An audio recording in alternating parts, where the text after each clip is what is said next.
That was very sweet. Thank you very much to everyone in Thrissur. This is my second home. Every time I come here, I wonder why I leave, why I don't just live here. But then I have many people to answer for, and I'm going to tell you why I don't live in Thrissur. The most important reason for being here today is this absolutely stunning exhibition. And it's not just an exhibition, it's a reminder and a slap in the face to all of us here.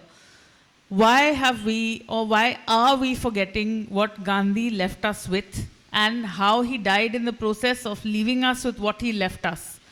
Thank you so much for bringing this back to light, for showing us the decrepit state in which the Charkha in Patna is, for showing us what Noakhali went through at that time, what it went through now. And I'm very glad that I am the last speaker of this round of this exhibition,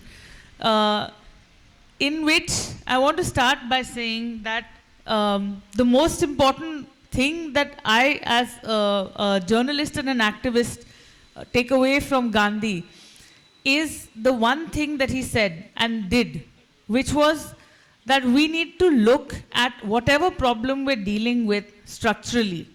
So if he did a salt satyagraha or if he did a civil disobedience, it was first based on a very, very intelligent analysis of what it was that would destabilize the British, how to break the back of their trade, how to prevent children from going to schools that they set up, how to prevent lawyers from going to the court. That's not an easy thing to do in an age when there isn't social media. So today, when we look at what we're faced with now, a fascist-ending authoritarian regime, I, as a journalist, felt that I was tired, decade upon decade, writing about the problem. Yes, many of you know me here and invite me here because I wrote about the problem, yet again, in a book which translates in Malayalam as Verupette Shariram Shastram. Did I pronounce it correctly, Srijit? Excuse my Malayalam. I only know 3 words. But in the process of writing that book, what I understood finally was what Gandhi has actually left us with, which is look at the problem structurally. So if at that point of time he understood how to destabilize a trading empire, then we have to look at the problem structurally. How do we destabilize something that is fascist ending, something that has eaten up our democracy from the inside? Instead of just critiquing it, one thing that I realized I must do is to say, okay, what is the one thing that we as activists, journalists, writers have not done and that we can do to change this if we don't like it? So the first thing that I thought was that we're actually working in the wrong place.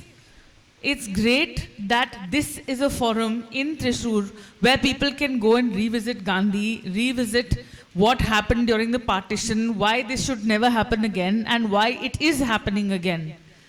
But the point is, we're preaching to the converted over here. Each of us is patting another left, communist, liberal, socialist, secular person on the back and saying, this is great, and what you're doing is great.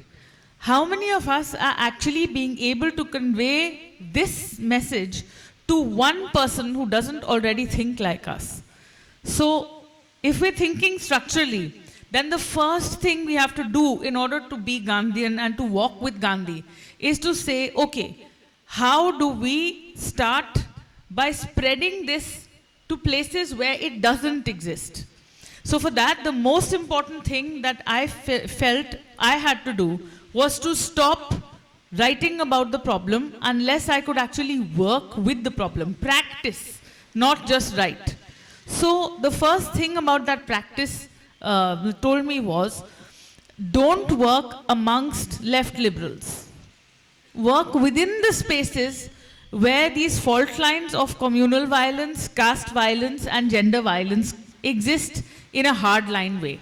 So I relocated from Delhi, where I was born and brought up, to a place in Uttar Pradesh, which was the theater of communal violence that actually helped the current regime to gain power in 2014 and ever after.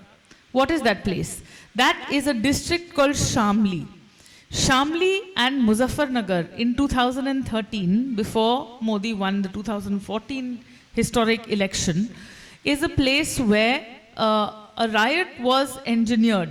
There was violence between Muslims and Hindus that took place in a village in Muzaffarnagar, and that violence was given a communal twist. Now, we all know how this story plays out.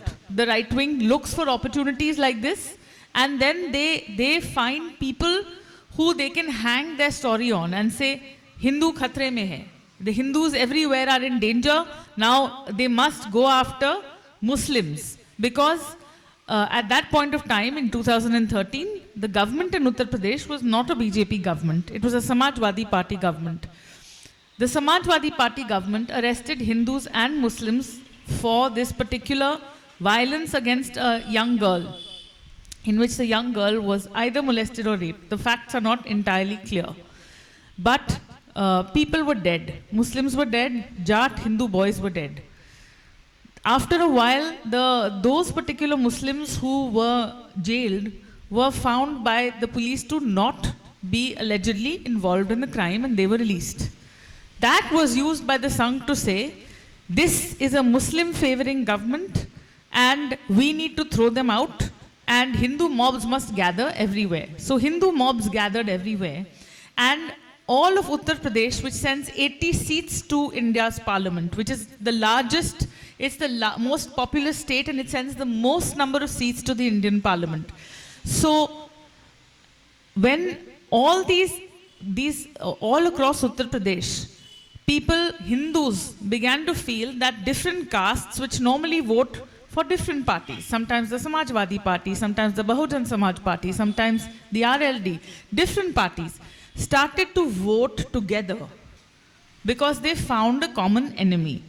So this is an age-old trick that this regime has used in the past.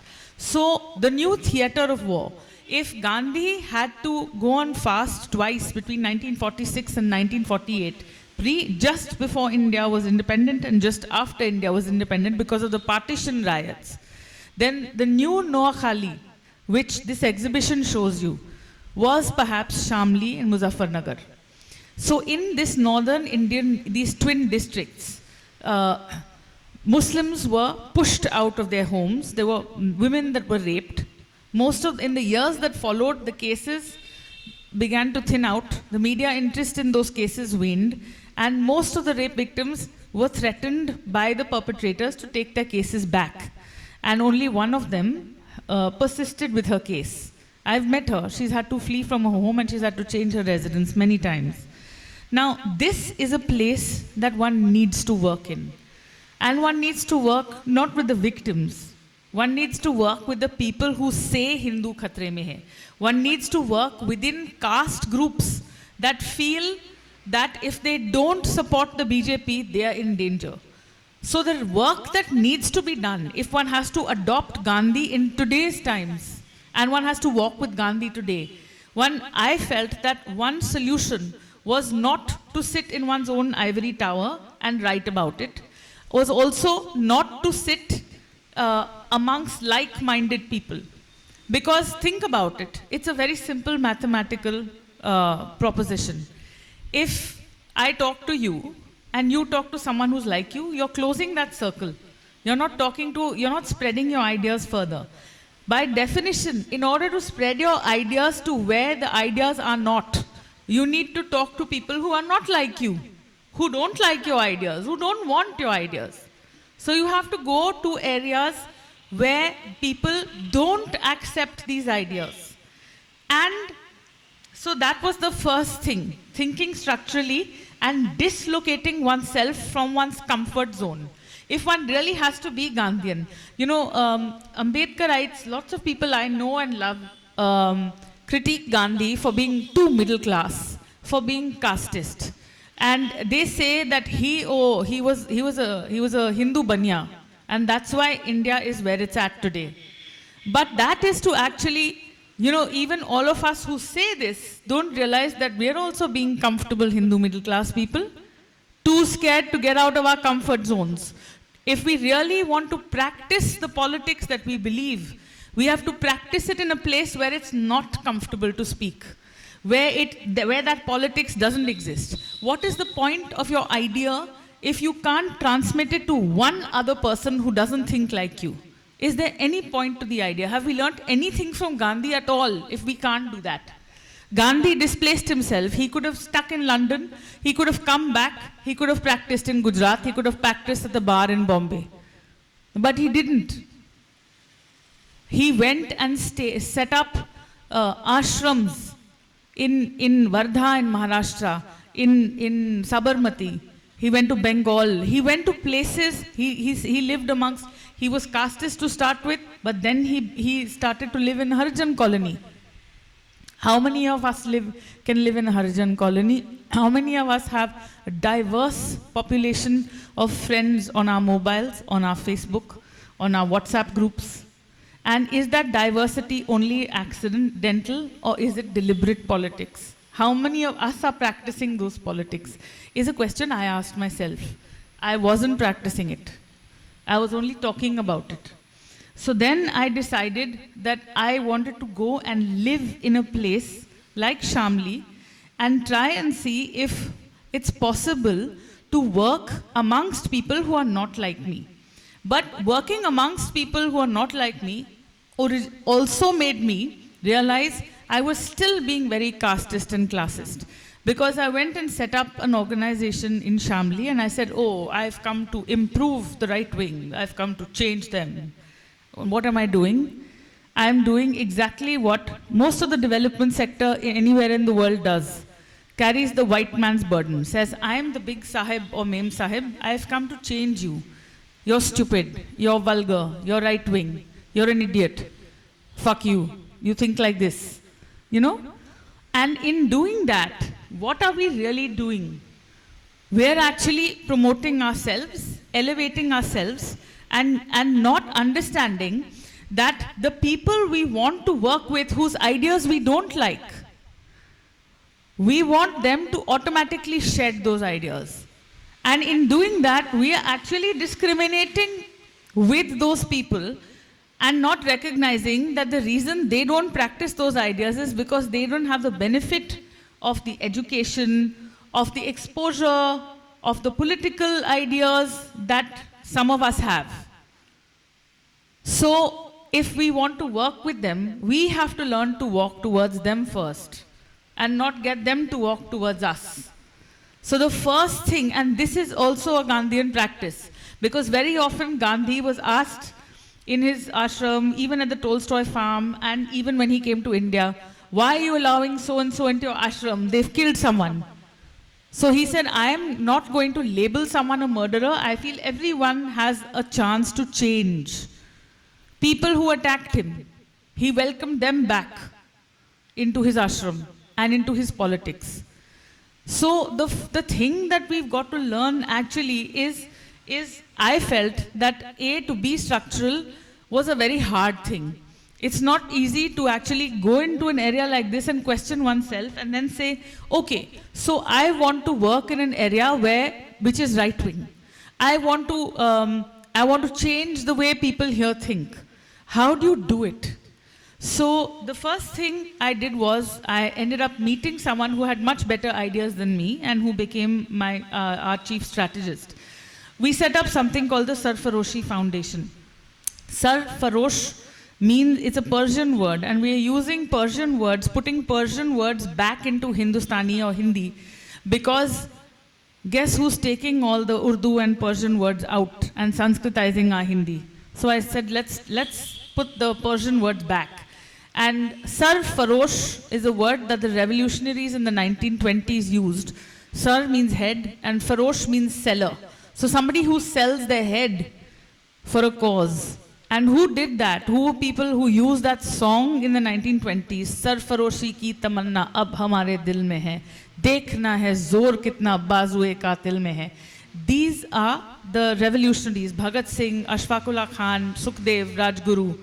And they used a revolutionary song from the 1920s and threw a bomb into the British Parliament. And when they threw that bomb, they threw it in a place where no one would get hurt, but that they knew they would be tried and hanged for this crime at the ages of 22 and 23.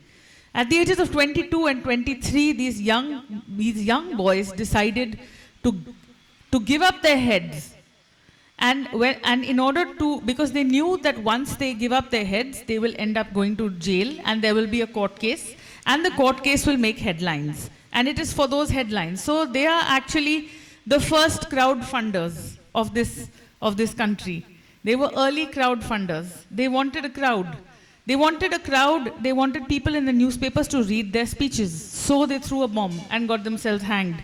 And the speeches they made were, Sarfaroshi ki tamanna. They said, we have the desire for revolution, and this revolution cannot be by throwing the British out. We will not succeed at anything if we continue to be casteist and bigoted on the basis of religion and gender.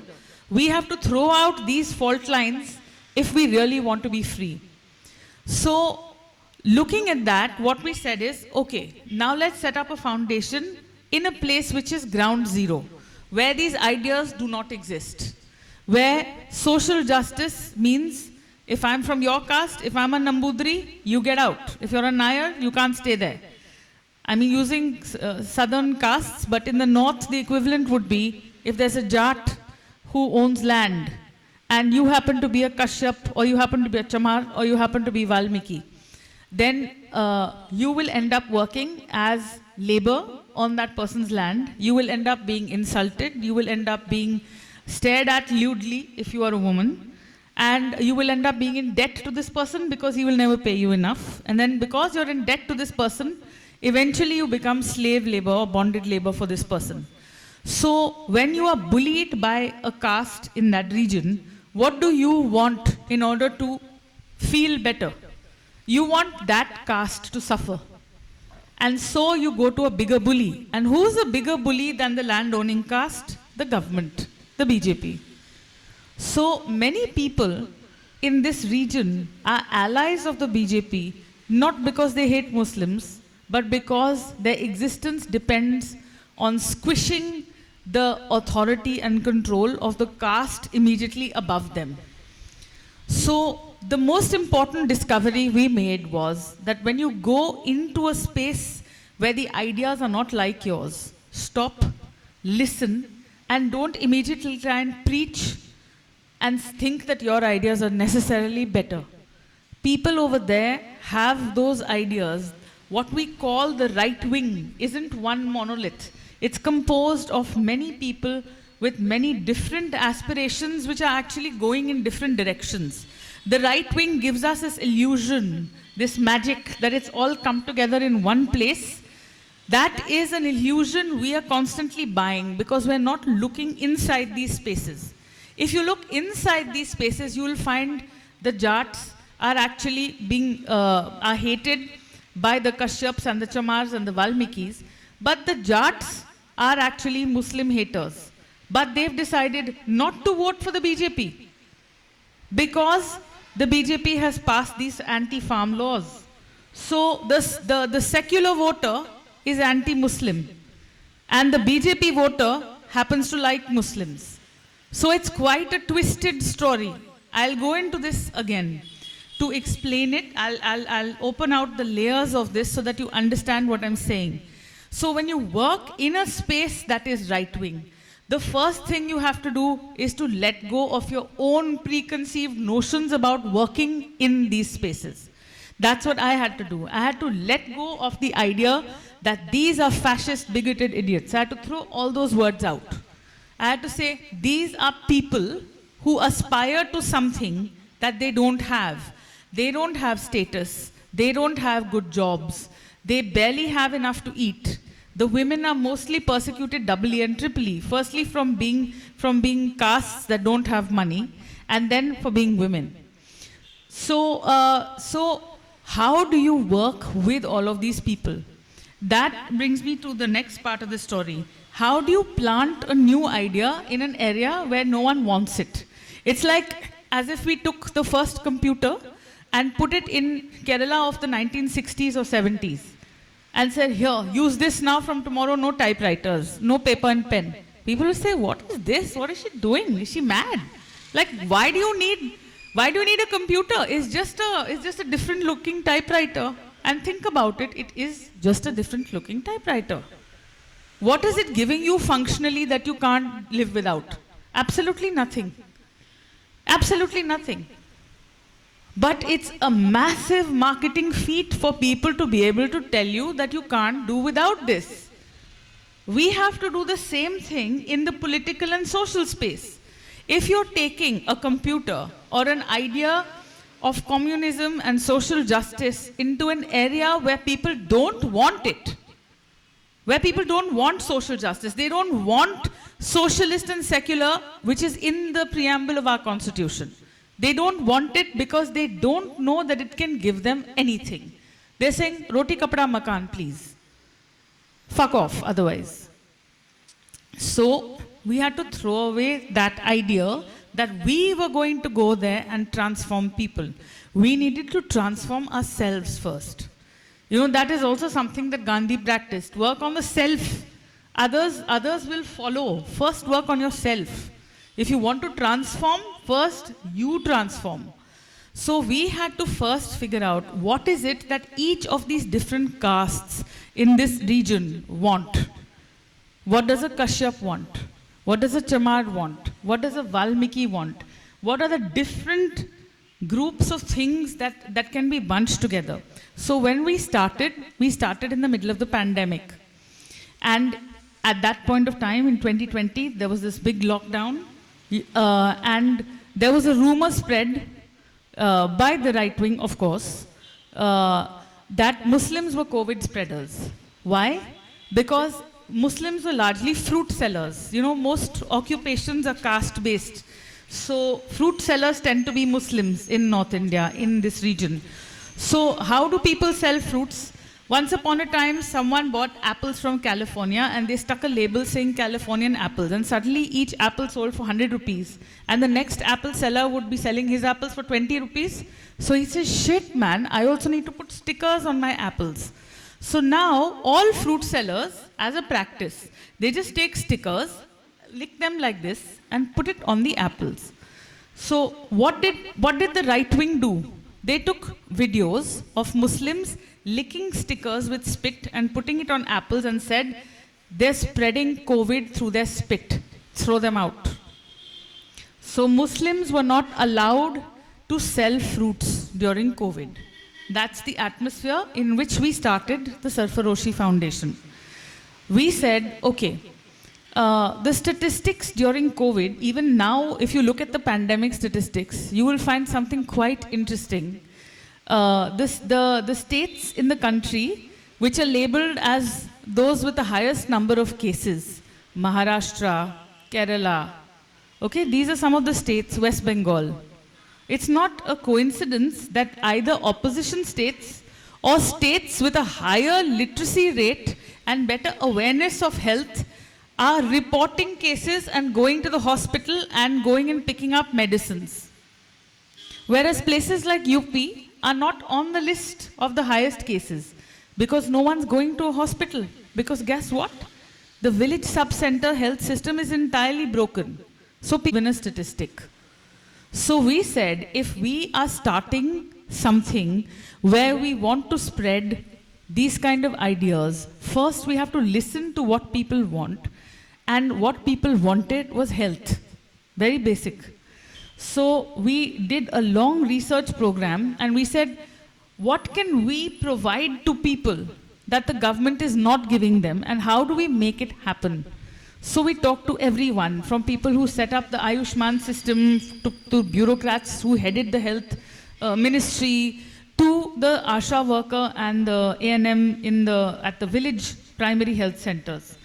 And they said that, you know what we want is, until the government can repair the broken health system and people are dying in their homes, let's give people free hospitals, free medical camps. So what we did is, we ran a signature campaign across 64 villages.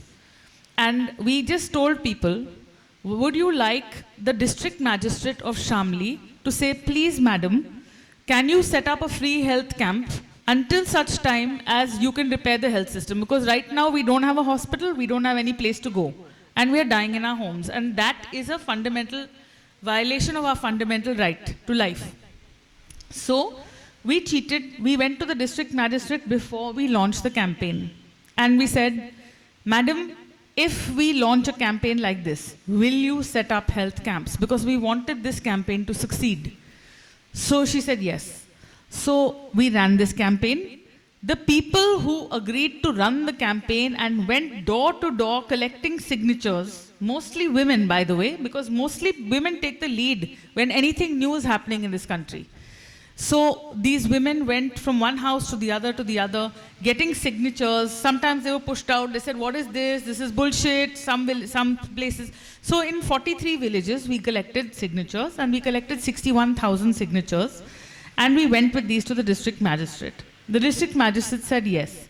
Now, there was no hospital in Shamli at this point. So what the district magistrate did was to call people from the Rotary Club and the Lions Club and a lot of these people who had private hospitals, and she gave them an order. She said, you will conduct free health camps and you will conduct them where Sarfaroshi tells you to.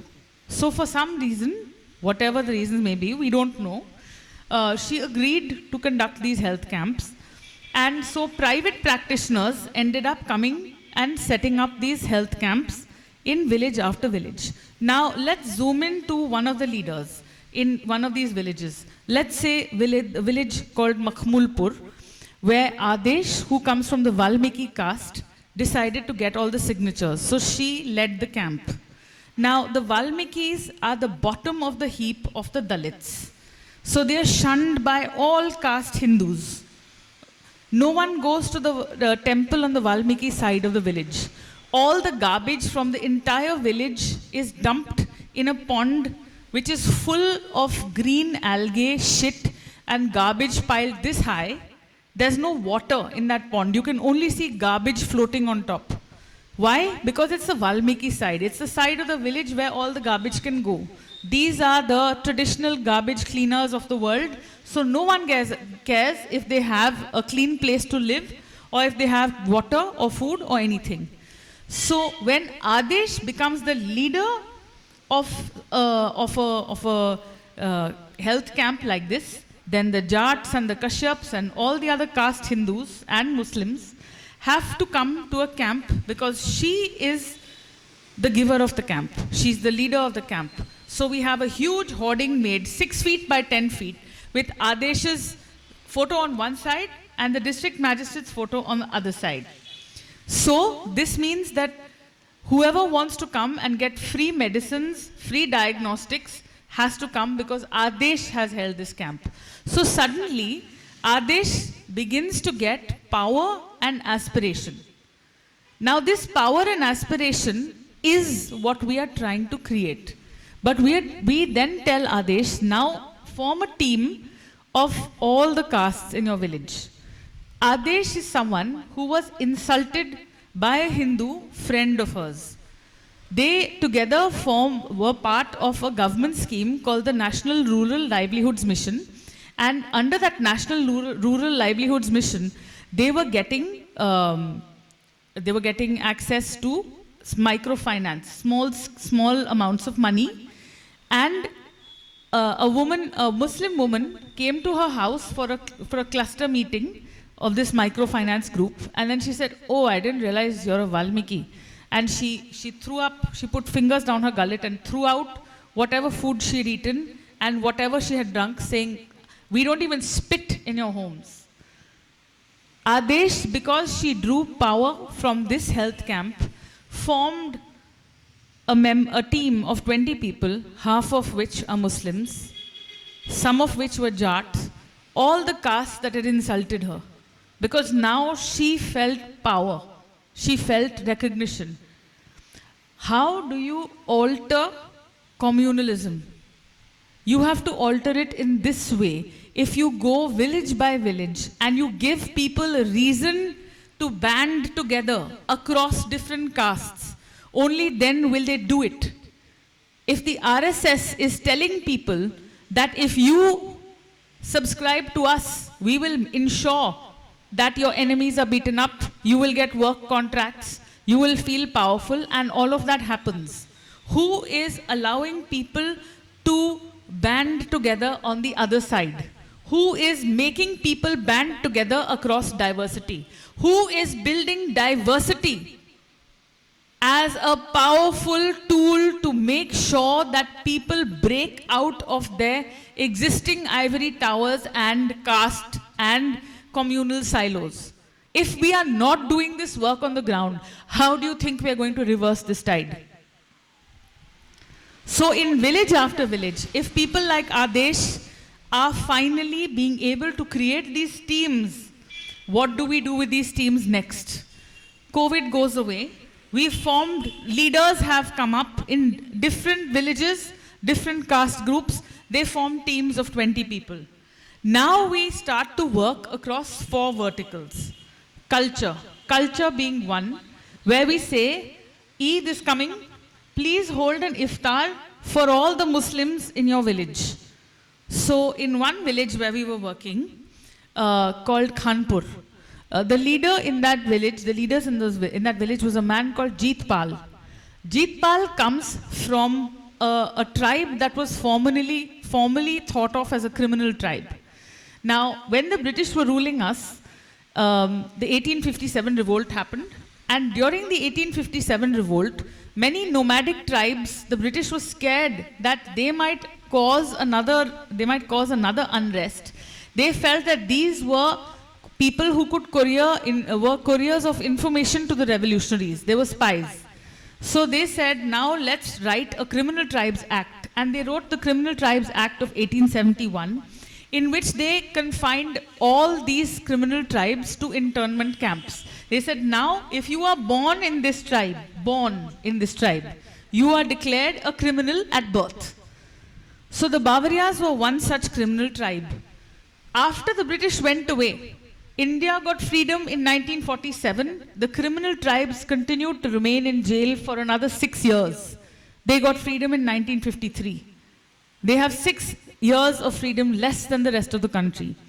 And they continue to be picked up. Whenever there's a crime and a police person wants to pick on people, they pick on people who they consider criminals. And they often pick people on the basis of their caste, and those are usually people that were labeled as criminal tribes. So many Bavarias have spent their childhoods going to jail, being kicked around, women and children being picked up by the police. So they are there is a very shaky sense of self that they have. So they are natural allies of the BJP and the Sangh Parivar, because the Sangh Parivar makes them feel strong. The Sangh Parivar also has helped them figure out an origin story. And if you look at many tribes and castes in the country that we label as people who ascribe to the right wing, they have all been given origin stories where they are told, at one point of time, you were part of Shivaji's army. You were actually like a Rajput. The Bavarias are like Rajputs. You ask the Kashyaps that, they say, हाँ, हम भी Rajput कभी थे. So you ask the Bhils that in Gujarat, they also say we were Rajputs at one time. Why does everyone want to be a Rajput? Because the Sangh Parivar has made that a sexy aspiration. And then they have told everyone, once upon a time you were Rajput, once upon a time you helped Rajputs, once upon a time you helped throw the Mughals out. So now they have an origin story, and that gives them a sense of pride. On the other side, how much work on castes has the left done? We all know the answer. 0. Because the left doesn't look at castes. So there is a lot of work to be done if we really want to understand how the Bavarias and why the Bavarias are attracted to the right wing. So when we started with this village and we asked all the villages that we were working in to hold iftars on Eid. These are people who had held the health camps. They became our leaders. They said we want to be part of Sarfaroshi. But they didn't really understand what values we were asking them to subscribe to. So Jeet Pal and the other people from the Bavaria community, we used to go to their village and we used to sit under posters of the founders of the RSS, Hegdewar and Golwalkar. For 3 years, we sat under posters of Hegdewar and Golwalkar and had meetings. And not once did we say, well, think about these ideas, think about the RSS. Not once.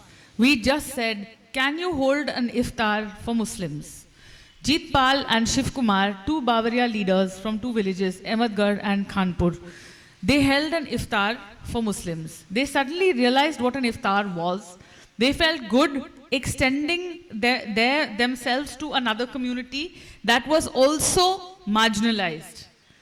And after that, their own community started to say, get out. You guys are going to be converted to Muslims by Revati. Get out, we will not have you here. Your businesses will be closed. They continue to be part of the Sarfaroshi Foundation. What are they getting out of us? Not a single penny.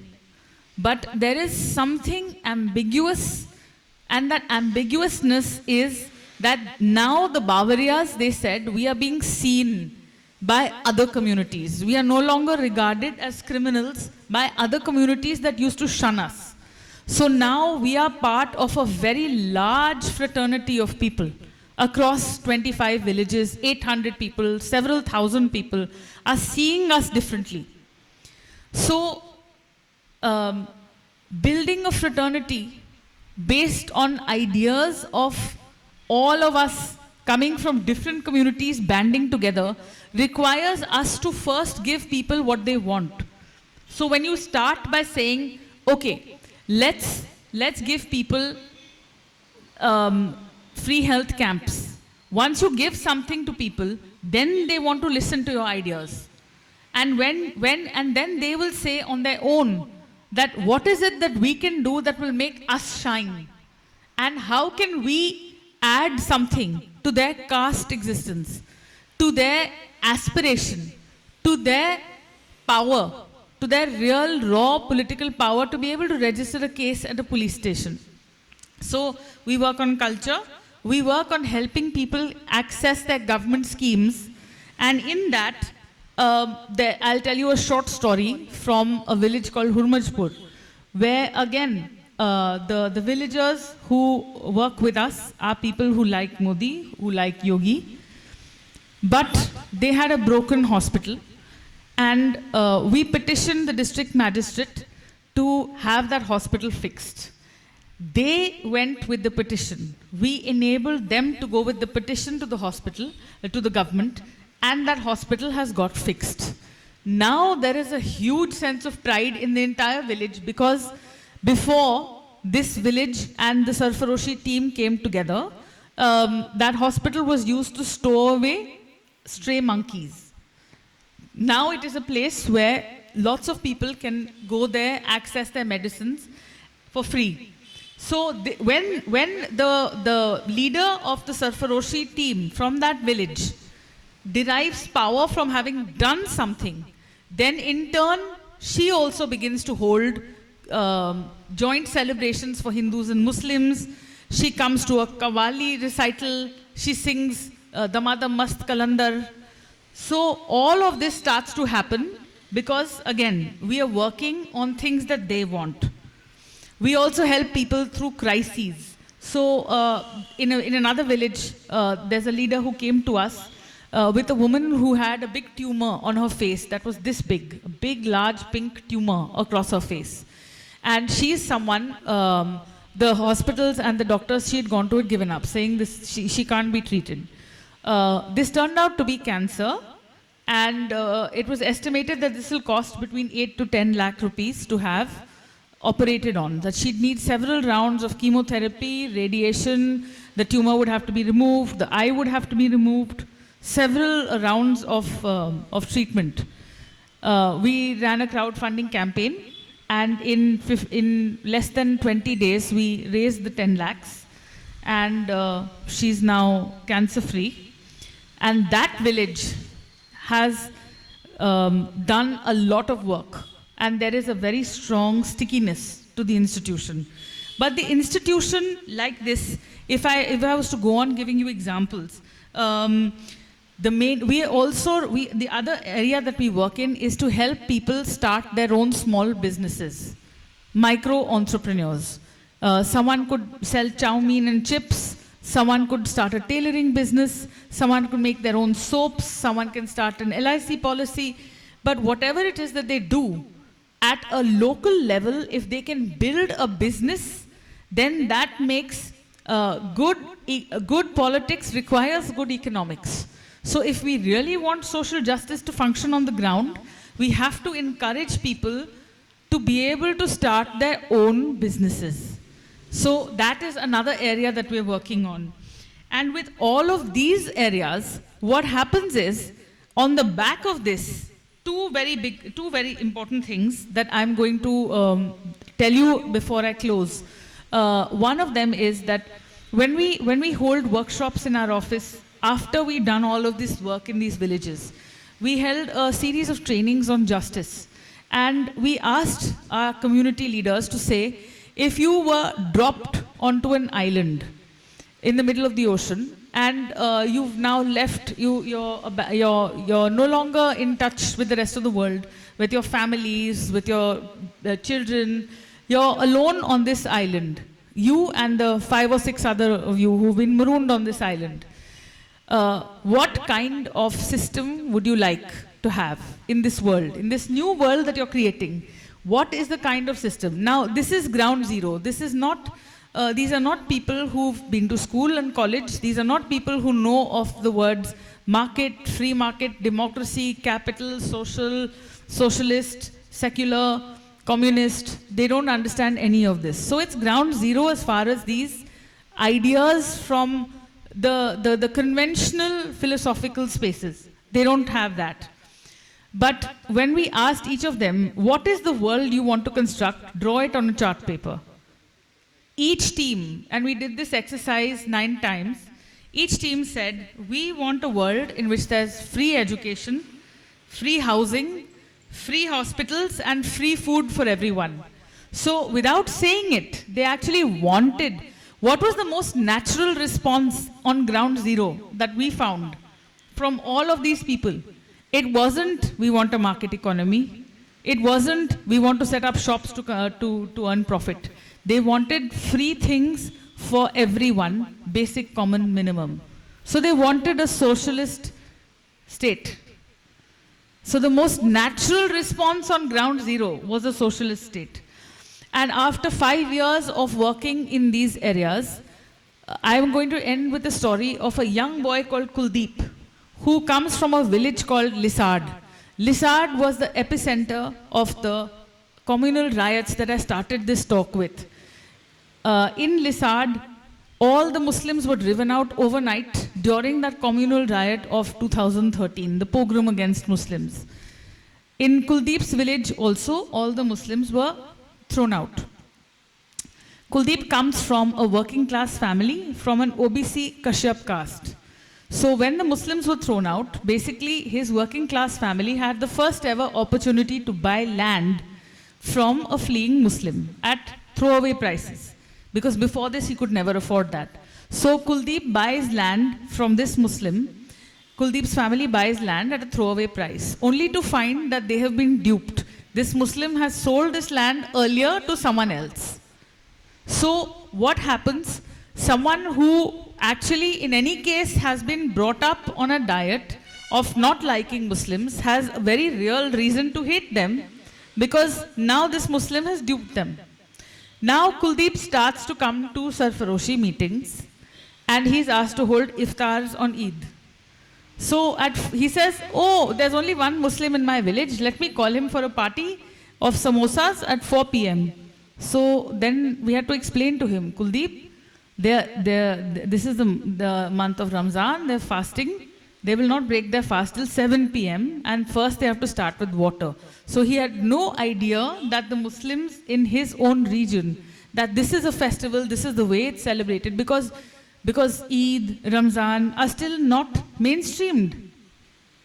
How many government schools have holidays on those days? How many films do you see where this is a mainstream idea? So he had no idea how an iftar is to be done. So he did an iftar 1 year, the second year, the third year, he did Diwali celebrations. I told his story at a literary meeting in Kasauli to Gandhi's grandson, to Rajmohan Gandhi, and Rajmohan Gandhi had tears. I came back and I told Kuldeep that story, that do you know that Gandhi's grandson knows what you've done? And he had tears because his grandmother had just died. But then, in August, on the 1st of August, we turned 5. And we were making films in all the villages that we work in. And we went to Lisad, and we were filming with Kuldeep. And while filming with Kuldeep, we said, why don't you and your team, who now you have a syncretic team, let you and the 3 other boys in your team, Sachin and Sumit, let's go to the madarsa at the edge of your village, which was desecrated, burnt, and vandalized during the pogrom against Muslims in 2013. He said, no such thing happened. I was a kid at that time. Nothing like this happened. This is just rumors. It's all bakwas. So I said, no, let's come. Let's go to that madarsa. So we went to that madarsa. And we walked through weeds. The building was in ruins. And I knew what to expect because I had gone there with one of our funders a few months before. So I said, Kuldeep, how do you feel standing in this desecrated madarsa? So he said, I feel very good. I feel very normal. This is my village. What is there to feel? This is my home. So I said, no, but one religion and one section of people have been vandalized. The religious place where they are taught the basics of their religion, that place, a holy place, has been desecrated. So he said, no, this is all, this is just rumors. I said, do one thing, come with me. And at the entrance of this madarsa, there's a wall. Why don't you read what is inscribed on that wall? Just read it out aloud and tell me what's written on that wall. So Kuldeep, Sachin and Sumit go up to that wall. And what is written on that wall? Pig, motherfucker, Muslims, Muslim motherfuckers, all of this is written on that wall. So suddenly the colors drained from their faces and they are shocked. And they say, no, this is terrible. We can't possibly read this out. Anyway, you can read it, you can see it, it's captured on your camera, you can see it. So I said, now do you know how the Muslims must have felt having to vanish from your village overnight? And do you also realize how you have rewritten the pages of history by holding iftars every year and including Muslims after something like this has happened? Do you realize how important it is? How you have turned the pages of history? Thank you. So he said, yes. While I said that, some triggers got pressed. Some buttons got pressed in Kuldeep and Sumit and Sachin. And Sumit first picked up a stone near the rubble where that wall was and wiped out all of these inscriptions. 12 years after Muslims were thrown out of Lisad village, that vandalizing on that wall is no longer there. And it's no longer there because we didn't catch Kuldeep by the neck and say, you bastards who've done this, or your village, or the Hindus, Hindutva. We didn't do any of that. We waited, we worked with him for 4 or 5 years. We made him feel that he was part of a fraternity. We made him feel special. And then we just took him to that madarsa. And the desecration of that madarsa was not wiped out by lefties like me, all liberals. We went and photographed it before. Who wipes it out? Someone who has Jai Shri Ram written on his home. He and his friends, they went and they erased all that graffiti, all that anti-Muslim graffiti. They erased the madarsa. And after erasing it, they turned to me and they said, if we also had just read this and left, there would be no difference between us and the people who did this. I'll end there. Thank you.